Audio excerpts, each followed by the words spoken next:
All right, ladies and gentlemen, you know what it is. It's a Monday night. That means it's time for the Urban Conservative Podcast. Tonight, we got a special edition. We're going to be talking about what happened to Dee Dee Dawkins. Long series we're going to start, but the Urban Conservative Podcast starts right around now. Welcome to the Urban Conservative Podcast, where we do not believe that avocado toast can save the planet or the world will end, because cars use gasoline. You won't hear that Wi-Fi is a basic human right, or that billionaires are secretly supervillains. Here, we do not believe that electric cars run on hopes and dreams. You also won't hear that anyone who disagrees with us is a fascist, or that socialism will make everyone rich. You won't be gender affirmed or offered any opportunity to share your preferred pronouns. If this causes you any discomfort, please rest assured that we couldn't possibly care less. For everyone else, thank you, and please stand by. My fellow Americans, it's time for the Urban Conservative Podcast. This is without a doubt the best podcast on the internet. It's about to go down here on the Urban Conservative. 3, 2, 1. All right, ladies and gentlemen, yours truly, Abdul Ali, along with my twin brother from the same mother, Raheem Soto. Bro, I know we got to jump into it, but we got to plug. Let's plug away, bro. All right, ladies and gentlemen, like my brother said, we got to plug. We do a little bit more than podcasting around these parts. We actually roll our sleeves up and get involved. And in that tradition, I am proud to let you guys know I'm running for Suffolk County Legislative District 2. That is here in the beautiful town of Southampton and our sister town next door, East Hampton. I'm running to make sure we have a safe and affordable community that the next generation can stay here, live here, work here, and take care of their families here on the East End. The website is Soto for Suffolk. That is SOTO for FOR Suffolk, SUFFOLK. That's how you can support the campaign, make a donation, order a yard sign, get yourself all squared away over there, supporting what we do here at the Urban Conservative and for my campaign. So much appreciated to everybody that's donated already. I really appreciate all of the support. Obviously, I have an event coming up September 12th I'm excited about, but enough of that. Let's get into this episode because this is, these are the things why we do this show. These are the episodes that why we love doing this show and getting behind narratives and finding out about things, and investigating things. So Ali, can you begin the show? I'm going to begin this show, but let me do something first, bro. Let me turn this music off. Let me do that because this is serious business. So, friends, ladies and gentlemen, it's been more than 3 decades since 13-year-old Isis Denise Dee Dee Dawkins was found in the Henry Fork River in Catawba County, North Carolina. She was only 13 when she was killed and left in the water, and her case remains an unsolved mystery to this day. In recent months, the investigation has been overshadowed by some new controversy. New Brookford Police Chief Will Armstrong, who became involved with the Dawkins case after it was reopened, is facing challenges during the case, and we're going to talk a little bit about that. Yet, despite some allegations that have been made against the chief, he has been reinstated. His supporters are arguing that he is a dedicated public servant who has been unfairly targeted. Others believe his return threatens the credibility of an already fragile case. Meanwhile, the State Bureau of Investigation, the Sheriff's Office, and others are still probing in to Dee Dee's case. In this episode, folks, we're going to dig in. We're going to unpack the long shadow of the Dee Dee Dawkins case, the indictment and reinstatement of Chief Armstrong, and what this all means for a community that is waiting for justice after 33 years. That is a long time to wait to find out what's happening, what happened to your family member. So without further ado, ladies and gentlemen, for the first time on the Urban Conservative, please welcome Chief of Police Willie Anderson. Chief, welcome to the show, sir. Hey, man, absolutely. I'm glad to be here. Willie Armstrong, but you said Anderson. I was just giving you a hard time, but it's Armstrong. It is Armstrong. I don't know where I got Anderson from. It's crazy. No big deal, man. Not enough coffee today, buddy. Glad Not to be enough here. at all. So, Chief Armstrong, we're going to dive right in because before we talk the case proper, 33 years, what can you tell us about what this has been like from your perspective as the chief of police, what this means to the family that is dealing with this lack of justice for their family member? Absolutely. This case has just kind of haunted our community for a long time. I mean, we're talking, like you said, it's 30 years. It's obviously the case is even older than I am. I became the police chief in Brookford in 2023, officially in January. Um, at that time, I reopened the case to try to see what I could figure out after the family kind of visited me.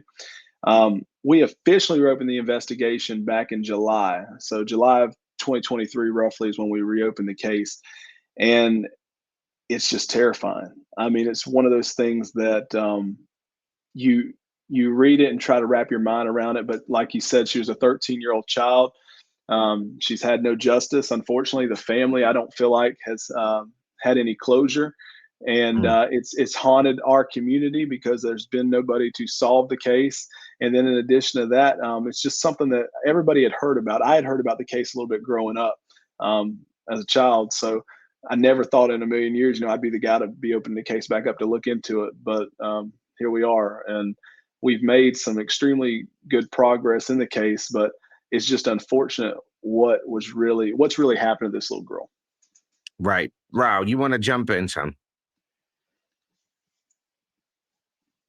Right, you want to go ahead with your questions? I know you had a question that you wanted to ask, so Oh yeah, feel free. 100%, 100%. Yeah. Yeah, I'm just curious, Chief, what got you into law enforcement? Because it takes, in my opinion, a certain type of person to get involved. So I'm just curious. I know we're talking about the case, but you personally, what got you involved in law enforcement, and then what really inspired you to follow up on this case? Well, in honesty, I didn't have a normal story, but I grew up in the system, foster care, group homes.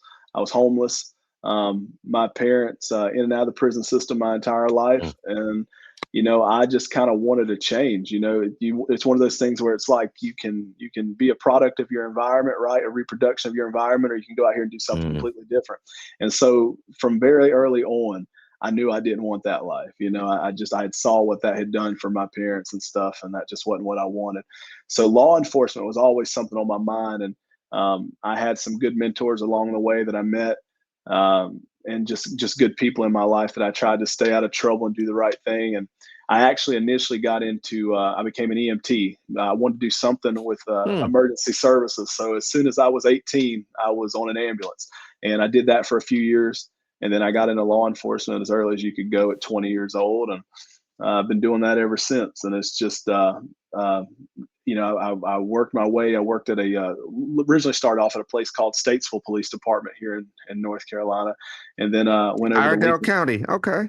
Iredell County. Yep, I did that, and really good experience, good place. Did that for a few years. Went to Lincoln County Sheriff's Department, and that's obviously on the a little bit farther away, about an hour or so from there. And Mm-hmm. and then eventually I was able to come home after working. I worked at the Lincoln County Sheriff's Office, and where I work now, Brookford Police, part time. I was there, so I was working two jobs, and Mm. I did that. And then eventually, our chief retired, and that job position posted open, and there it was. I applied for it, and just so happened to get it. And it's been a amazing turnaround for me, to be I ended up becoming the youngest chief of police in the state of North Carolina, and one of the youngest chiefs in the country. And See, so I need my sound effects machine, Ali. I keep telling you, I need my Jamaican noise sound effects Wham, machine. wham, Wham, wham. wham. Yeah, all of the Yeah. noises. Yeah, and now, like, what got you inspired to follow up on this case? Is it that it was like you said, something long term that's been in the community, and your position made you feel like you could do something about it, right? What was that inspiration there? And so originally, when I opened the case up, I told the family, I said, let me look at it and just see if there's anything that's adding up. But I'm going to tell you guys, from the moment I opened this case up, I realized there was some major problems with the case. There was just a lot of things that just weren't adding up.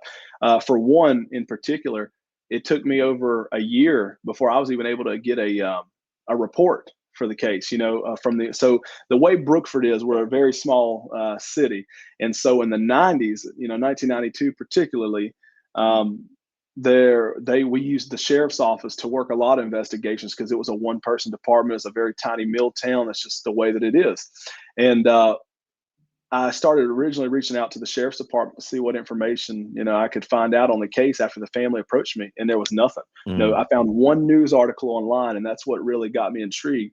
And then when I started asking questions for our local sheriff's department who would have worked the investigation, I knew that there was something there because obviously I had found the news article, but it was super hard to find anything. And what bothered me the most was seeing how this little girl just kind of vanished in the system. It was like she was nothing about her anywhere, and that's what got me more intrigued than anything. And just to hear the family story, you imagine 33 years, and if you're a parent, yeah, you don't get to know what happened to your child, and it was just it's heartbreaking. The whole thing was just really, really heartbreaking as I heard about it and heard the story firsthand from the family. And I was dedicated to find some more information out since then. So. Now, I want to be clear about something. We are talking about a 13-year-old girl. 33 years ago, this is pre-internet, this is pre-cell phone, this is pre kind of modern air finger quote internet technology that we have now. Would you expect that there would still be stuff to find outside of a news article? Is that like the norm for case files that old to just be gone? Is that normal? Well, I'll give you an example.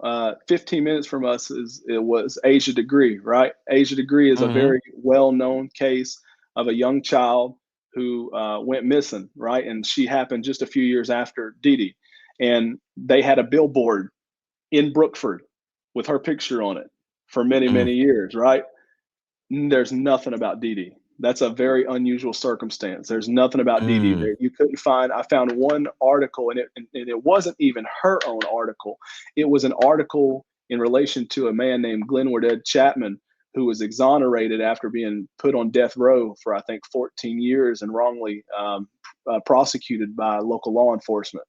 And that's what was really, kind of shocking. Her article, her name was mentioned in his article, and other than that, there was nothing. And so that's not normal. Not normal.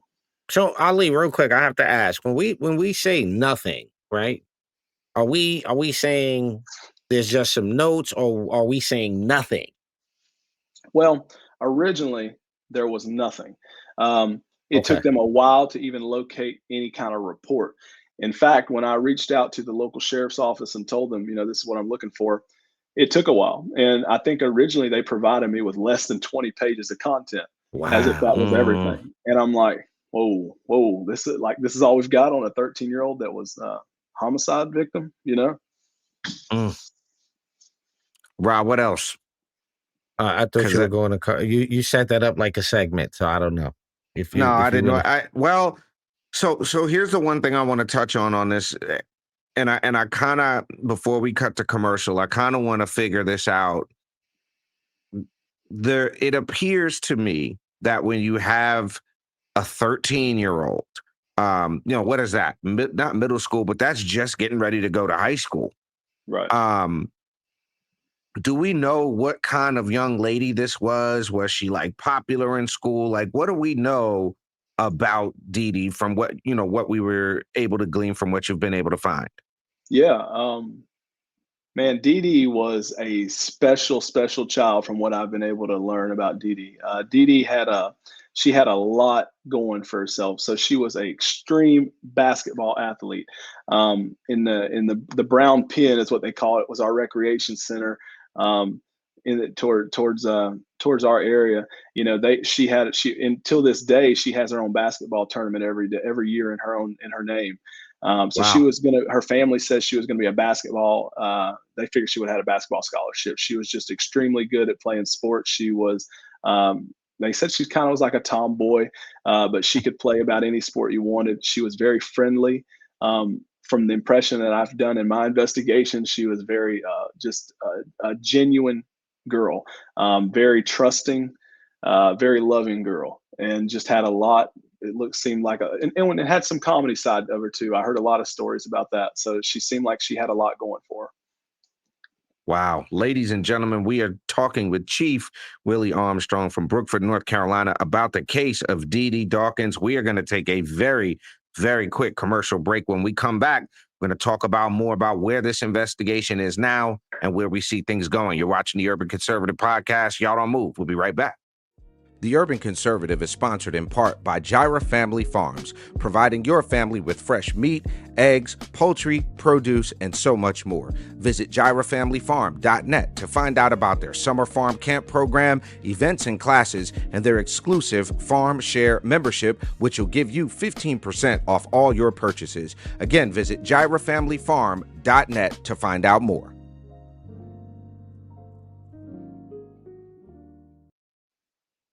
All right, ladies and gentlemen, you're back on the Urban Conservative Podcast, special edition. We're talking with Chief Armstrong about the Dee Dee Dawkins case. Rob, where did you want to go next? I know you had a couple of other questions we wanted to get to with the Chief. Yeah, absolutely. So, I mean, I know there's like limited things that could be said because there was some turmoil there. So I want to speak to that a little bit because conspiracy theories abound, endless conspiracy theories about cases like this. And unfortunately, cold cases like this become popular in the media. They have their attention and then it goes away and then it comes back. So my question is, what has been done so far from a strategic perspective, right? Is there a dedicated task force to this? Since the case has been reinstated, what can you speak to that's, kind of the protocol going forward? One, that would kind of help the family see that there's some progress. And two, just as the public and those interested in the story, if you could speak to that a little bit. Yeah, absolutely. So from when we opened the case back up in July 2023, I want to start off with just letting you know, I'm extremely disappointed in the investigation that was done originally. From what I was able to learn, I don't feel like this girl she never had a chance. She never had a chance. In fact, there was, talk from law enforcement mentioned that and this is family's information too that's out there now as well, so you can hear it. There is mentioned she was a prostitute, mentioned all kind of things that we just have found out just was not true at all. And I felt like she just kind of got left in a I'll tell you, I'm gonna give you a big red flag, and this is just the way it is. This is something that should have been a red flag 30 years ago, but I'm a straight shooter.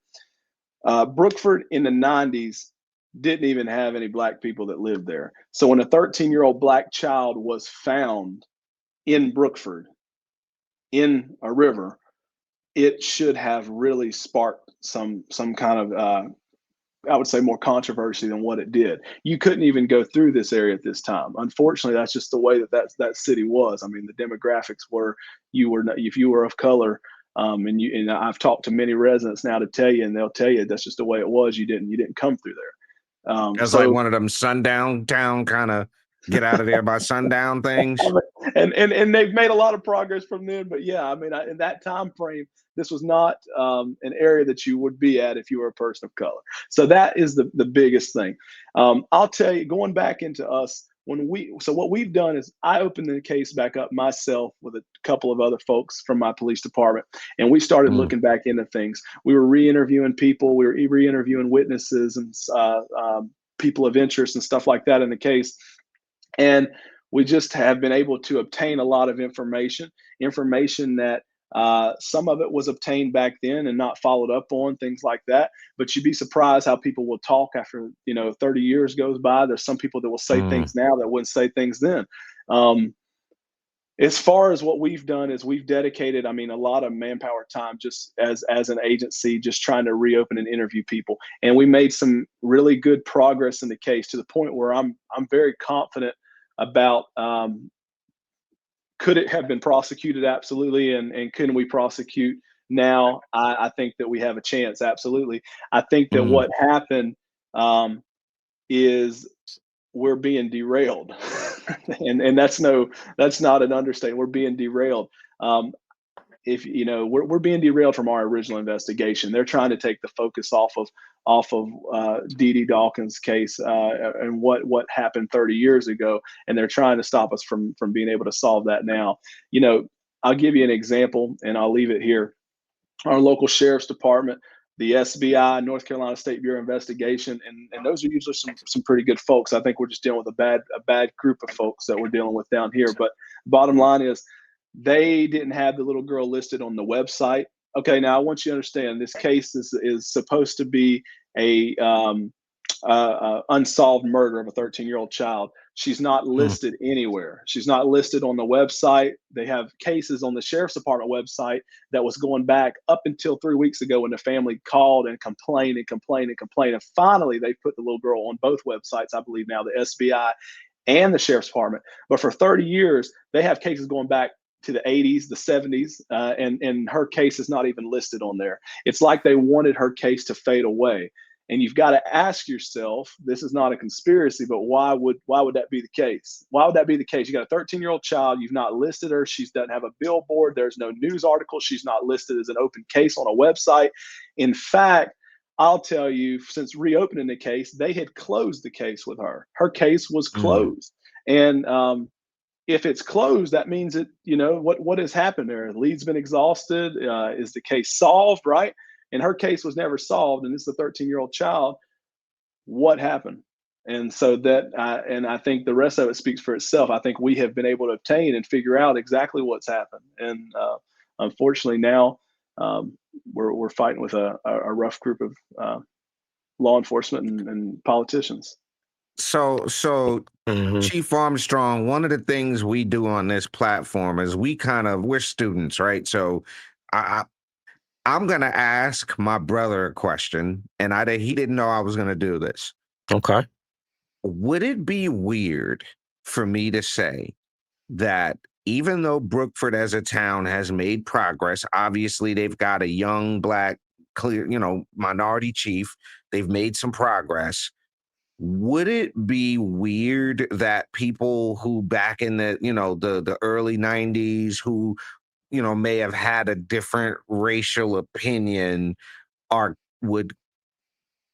covering for somebody they know? Like, would that be beyond the pale? Because it sounds really weird to me. Yeah, if you're gonna ask me that, I'm gonna be honest with you. And this is the reality of it.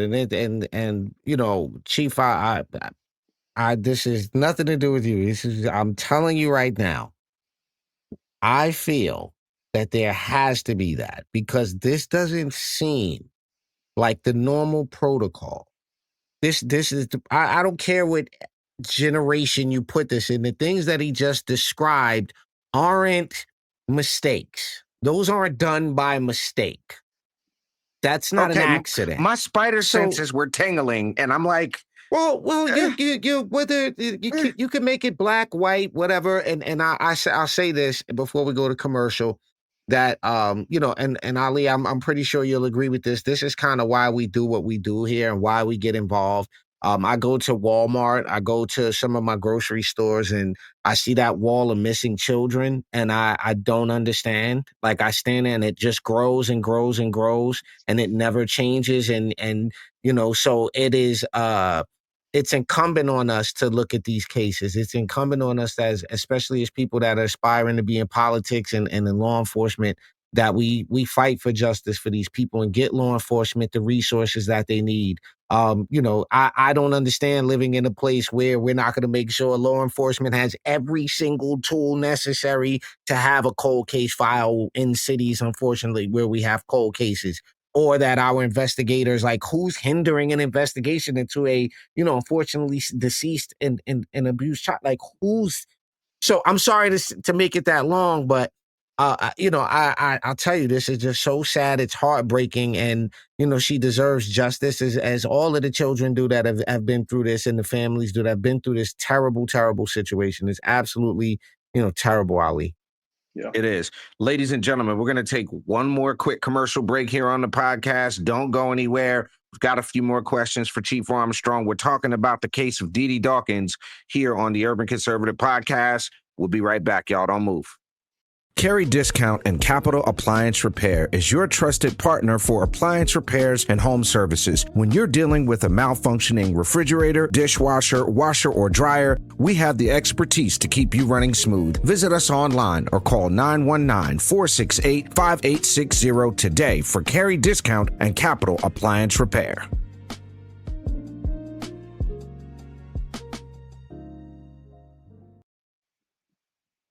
All right, ladies and gentlemen, we're back on the Urban Conservative Podcast. We are kicking it with Chief. Now, let me ask a question, Chief, because there's a news report about you being removed and reinstated and all of that going on. And I mean, that had to be a shock. Like, here you are, groundbreaking, trailblazing as a young law enforcement officer to have to go through that. So can you speak to a little bit about what that experience is like? And, what was that like getting reinstated by the town of Brookford? And, just speak to that a little bit so that people could understand that. I had to leave the job temporarily due to, it's just our standard protocol. Obviously you've been indicted on a charge here, but our city brought me back quickly because they realize and they have seen everything in this case, and this case is completely baseless. It's a baseless investigation. The facts are not true in the case, and the bottom line is they are obstructing justice for the 13-year-old child, and it's really scary when these people have that much power. But it tells you what? It tells you that we were too close to the case. We had figured out what was going on with the case, and obviously we were making too much headway. And I'm not going to be silent about that fact that we have done a really good job with what we've been able to learn about the case. More now the family knows than they ever knew, and part of that being from their own investigation, but part of it being because they've set themselves up and brought this to light.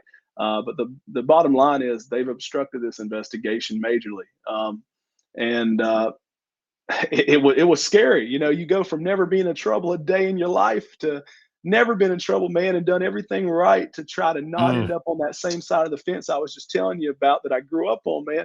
And I still end up getting indicted on a felony charge, man, for a bogus, baseless investigation that they have tried to criminalize and weaponize the system, man, against me. And it's scary. I mean, what do how do you, I don't know. I couldn't sleep the first night over it, man, or probably the first week, just because you're sitting there going, man, how did I end up here? I was at the Wow. peak of my career and doing well. I mean, I still got a lot of time and a lot more to learn. I'm always thinking you're growing, you're learning, but man, these people have really pulled a very dirty move here on this case. So Ali, I gotta table this because he said that.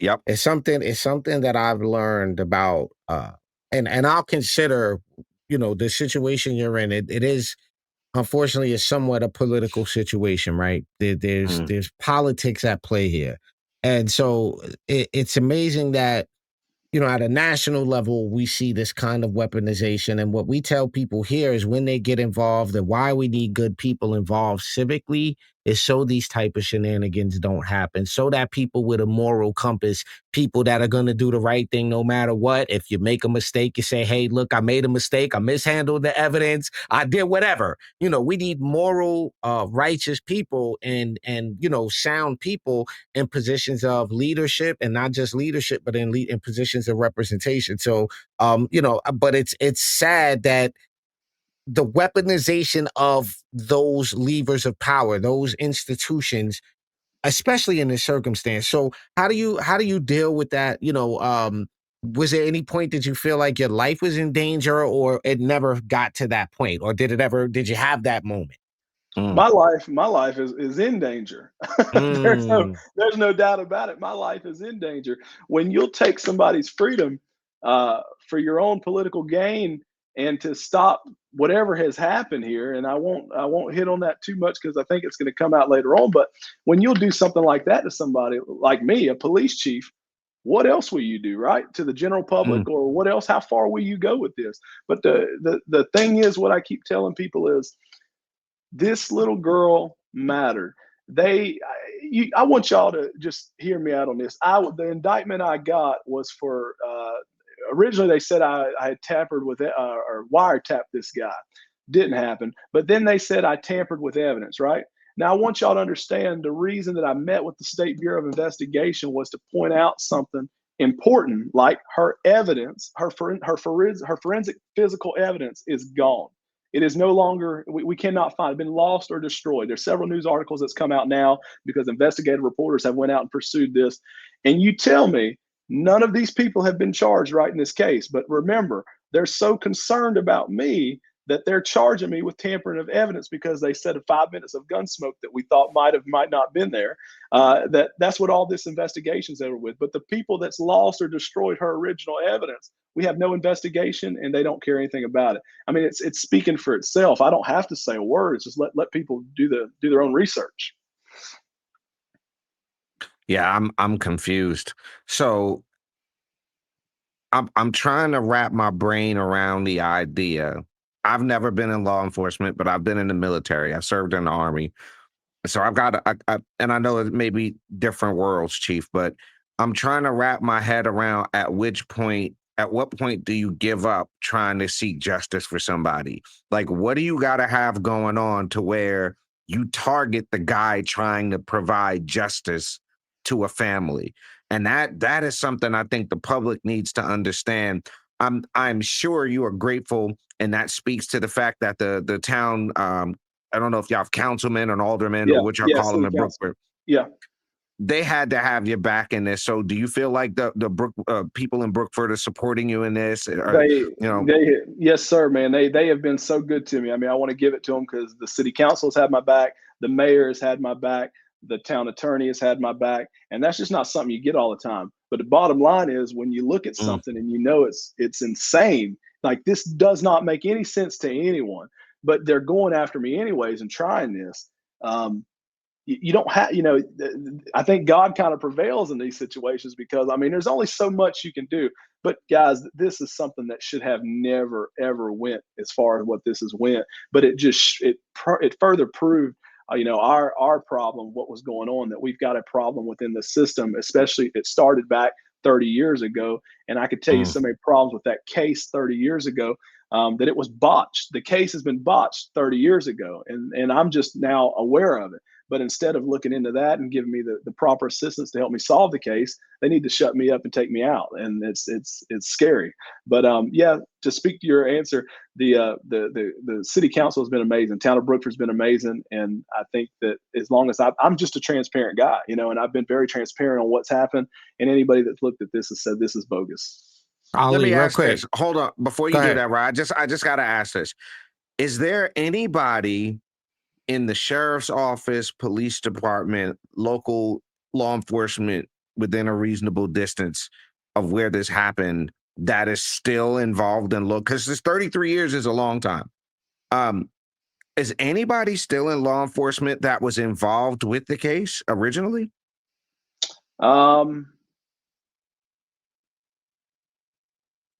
There are some people, and the thing is, if they're not, their kids are employed by these agencies. Their family members are now employed by these agencies. And obviously, that's almost the same thing, right? And it's not just the law enforcement agency. I want to make it clear, it's really not just the law enforcement agency.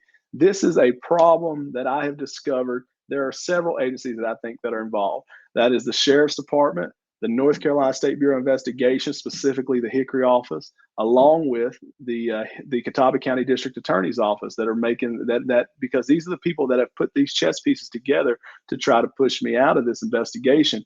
There's a lot of moving parts that I haven't talked about, but these are the agencies, and I absolutely think that they played a factor then, and they absolutely play a factor right now.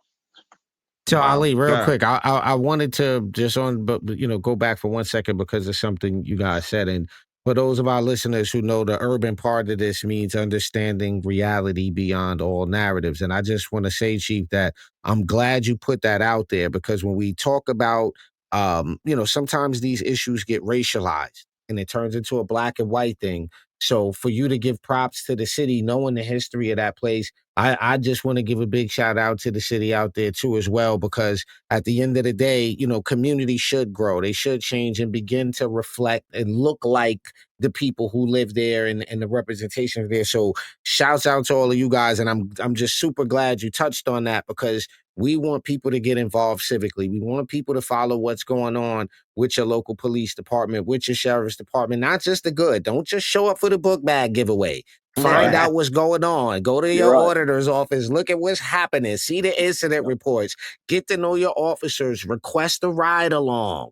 Really Yes. form a relationship with that. So I had to touch on that, Ali. You can go ahead. I just found that to be a very, very important thing. Look, so Chief, we're on the tail end here. I would really like you to talk to the audience and to say what people across North Carolina, across the country, what can we do to support you? What can people do? Obviously, we're going to do another episode. We're going to try to get some of her family members on to talk. But what can people do to support you? How do people find out what you've got going on up in Catawba County? Really just speak to how people can support you in the case and all that good stuff. Absolutely. The biggest thing is we need some help. I mean, Catawba County really needs some help. We're dealing with a bunch of localized politicians that are shutting things down. The story's not getting where it needs to go because unfortunately it's being shut down locally. There are, like I've explained, there's some major problems with this case 30 years ago. There were major problems I've tried to make awareness to, and there's no proper procedures being followed in this case, then or now. Even the way that I've been investigated, I was investigated and charged by the current sitting sheriff's long-term employee that worked there, that's now an SBI agent. There's too many friendships around here.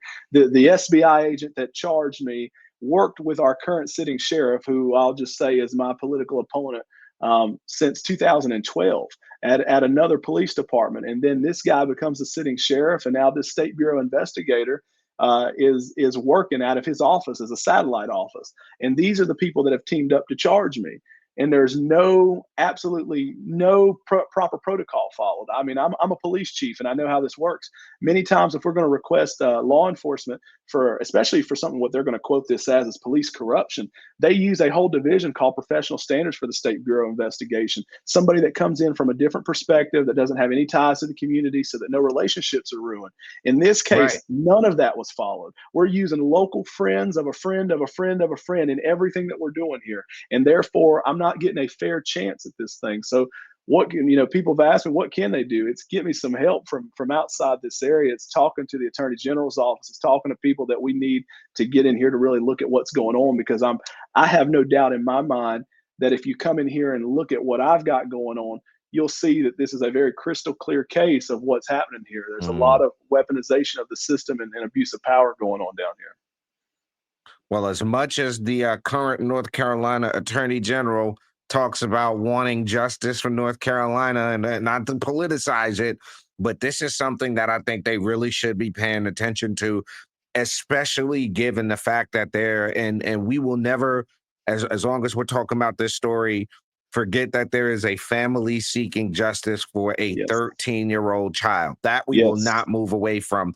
So, Chief, we really appreciate you coming on to talk about this case. We're obviously going to want to bring you back on as things develop. We know you've got a political situation going on, so we wish you the very best in that. Rod, did you have anything else before we cut out? No, I really just wanted to say thank you for your service and thank you for for fighting for justice for this young lady and for her family. I just want to let the family know we here at the Urban Conservative will continue to keep them in our prayers. And again, we'll pray for justice for this family as well as for the safe return of many of the lost children that are out there. We hope they all get home safely. And again, Chief, thank you for your service. Thank you for putting your life on the line, as well as the rest of the members of your department and law enforcement across the country. And thank you to the families of those that are in law enforcement as well. So I'll leave it there. All right, ladies and gentlemen, you have been watching a very special edition of the Urban Conservative Podcast. We've been talking with Chief Will Armstrong of Brookford, North Carolina, and Catawba County. What happened to Dee Dee Dawkins, episode 1. Y'all stay tuned. We're going to talk more about this case as things develop. Y'all have a peaceful and prosperous evening. We'll check y'all next Monday night live and direct here on the Urban Conservative Podcast. Peace, y'all.